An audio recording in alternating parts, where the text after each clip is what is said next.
For today, we are going to talk about another type ng word problem involving rational equations. So, isa na nga dito yung number word problems, kung saan bibigyan ka ng description tapos kailangan mo siyang i-form sa equation.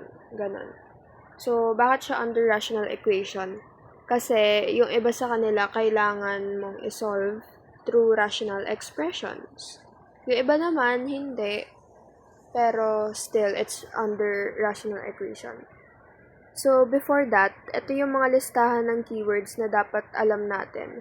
Hindi pa ito yung totally lahat, pero ito yung majority na binabanggit pag nagbibigay ng word problem. So, una is yung ito, a number. So, pag may sinabing a number, ibig sabihin x yon. Tapos, isa pa. Pag sinabing ganito, is equal to. Ibig sabihin yan, gagamit kayo ng equal sign. Okay? So, ayan yung keyword na kailangan alam natin. Tapos, next is ito. Yung sa addition, subtraction, multiplication, at saka division. Malalaman natin kung addition siya kapag may sinabing more than, increased by, sum of. Tapos, malalaman naman natin kung subtraction siya kapag may sinabing less than or kaya naman decreased by. Multiplication, sa multiplication, majority, sinasabi lang nila yung times. Okay? So, pag may narinig kayong times, ibig sabihin, i-multiply nyo lang siya doon sa number. Tapos sa division, pwedeng half at, kumbaga, i-divide mo doon. Pag sinabing half at, ibig sabihin, divided by 2. Kasi half hatiin mo sa dalawa. Okay? Pero kung sinabi namang divided by ganito, ganyan, edi yun, i-divide nyo siya. Okay? So, ayun na naman. Dito muna tayo sa number 1. Hindi pa to mismo rational equation na yung number 1. Ano lang to, para lang magets nyo. So, by the way, isa sa technique na tinuturo ko dito, or like gusto ko sabihin, is whenever you are reading this type of word problem, basahin nyo ng buo.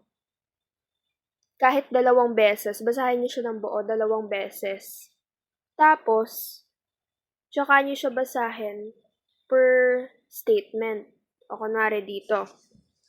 Basahin natin siya ng 2 beses. When 6 times a number is increased by 4, the result is 40. Wait lang. Find the number daw. Ulit. When 6 times a number is increased by 4, the result is 40. So, isa-isahin natin. Sabi dito,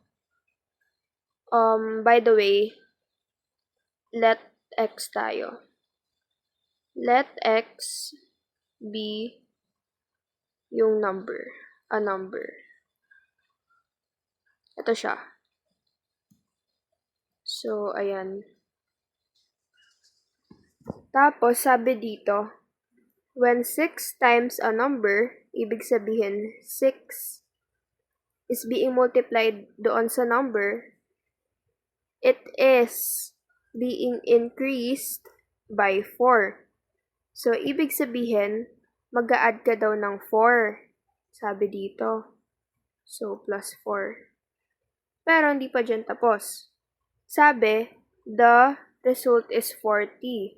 Ibig sabihin, equal siya sa 40. So, 6x plus 4 is equal to 40. Tapos, ilalagay lang natin dito si 6x. Ililipat na natin si positive 4 sa kabila. So, that would become negative 4. Tapos, 40 minus 4, that is 36. And then, dividing both sides by 6, that would become x is equal to positive 6. So, ayan lang siya. Ganyan lang siya. Okay? So, ayan yung concept niya. Yan. Okay. Dito tayo sa number 2. Ito talaga yung rational equation. Okay. Isa lang yung example ko kasi ang hirap maghanap ng problem involving that. Anyway, okay, babasahin natin siya ng buo 2 beses. So, 7 divided by the sum of a number and 2 is equal to half the difference of the numbers and 3. Find all the numbers. So, 7 divided by the sum of a number and 2 is equal to half the difference of the numbers and 3. Okay, medyo mahaba pero kaya yan. Ganito. Kapag nakakakita kayo ng word na is, ibig sabihin, mag-pause kayo dyan, hinto kayo dyan. Kumbaga, wag niyo muna ituloy basahin yung ibang word problem.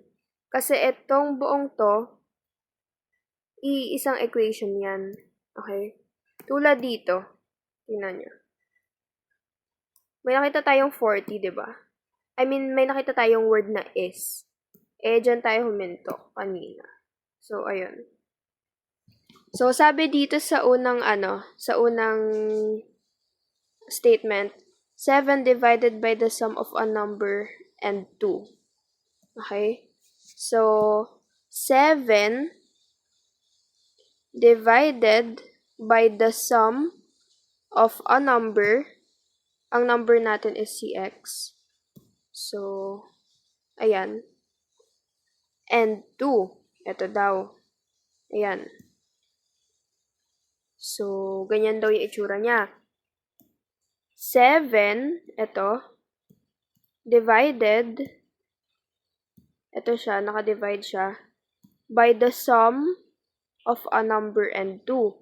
Ibig sabihin, x plus 2. Okay, nagigets ba yun? So, yun, ganyan siya. Next, is equal, ibig sabihin, naka-equal na daw to, yung equation natin. So, nakaganyan na siya. Is equal to half the difference of the numbers and 3. Okay. Half the difference daw. So, wait lang. Half the difference of the numbers and 3. Okay, nagigets ba yun? Half. Okay, nagde-divide tayo.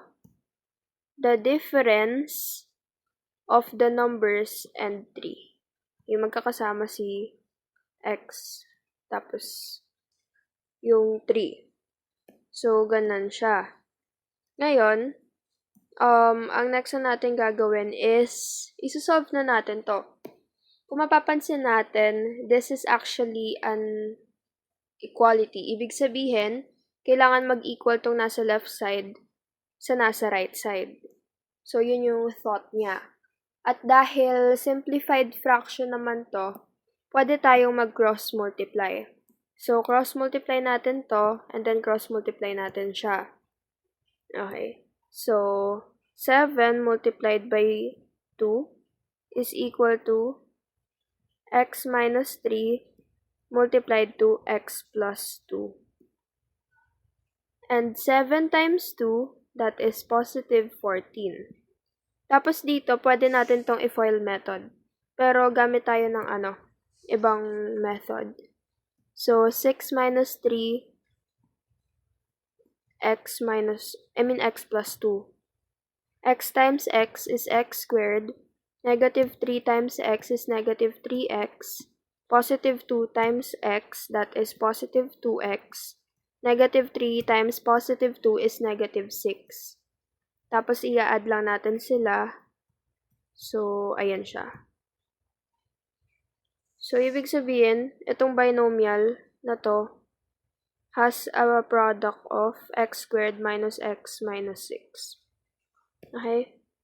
Tapos, ang next na natin gagawin, since naka-trinomial nga siya, quadratic trinomial, pwede natin ilipat sa kabila si positive 14 para 0 na lang to. So, kopyahan ko lang to. Tapos, lipat natin si positive 14 sa kabila. So, that would become negative 14. Tapos, combining like terms. Kumbaga, i-combine natin lahat ng magkaparehas. Wait lang. Which is ito. So, negative 6 minus 14, that is negative 20. So, nakaabot na kayo sa point na to. Ang next nyo nang gagawin is to factor this out using general quadratic trinomial. So, ito, if-factor out natin siya. Hahanap tayo ng dalawang number na pag ini-multiply natin, negative 20 yung sagot. At pag ini-add natin, negative 1 yung sagot. So, pwedeng positive negative 20 times positive negative 1, kasi 20 times 1 is 20. Pwede ring positive negative 5 multiplied to positive negative 4. So, alin ba dito yung pag ini-add natin, negative 1 yung sagot? Obviously, hindi na pwede yun nandito. So, burahin natin yan. So, ito na lang yung matitira sa atin. So, paano natin malalaman kung alin dito yung negative, alin dito yung positive? Kung titingin kayo dito sa sign natin dito, naka-minus siya. So, ibig sabihin, positive times negative dapat yung sign natin. So, alin ba dito? Positive, negative. Alin ba sa kanila yon? Pwedeng ito, pwede rin siya. Okay? Pwede rin to, pwede rin siya. So, tingin kayo dito sa sign dito. Kung ano yung nandyan na sign, ayan yung sign nung mas malaking number. Okay? Alin ba dito yung mas malaki? Si 5 o si 4? Diba si 5? So, ibig sabihin, ito yung negative. Tapos siya yung positive. Okay? So, ayun. Ngayon, sulatan natin siya. X minus 5 tsaka x minus 4. I mean plus 4 is equal to 0. Check natin kung tama. X minus 5, x plus 4. X times x is x squared. Negative 5 times x is negative 5x.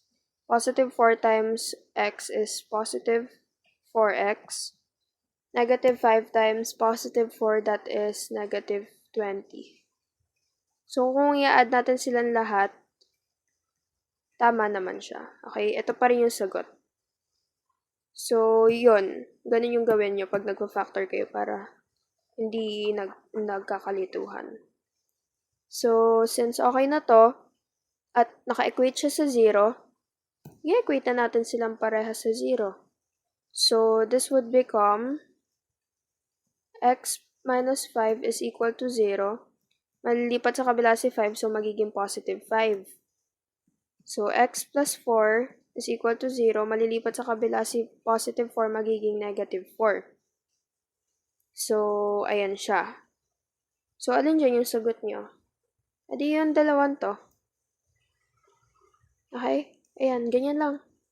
Ganyan lang mag-solve ng number word problems involving rational equation.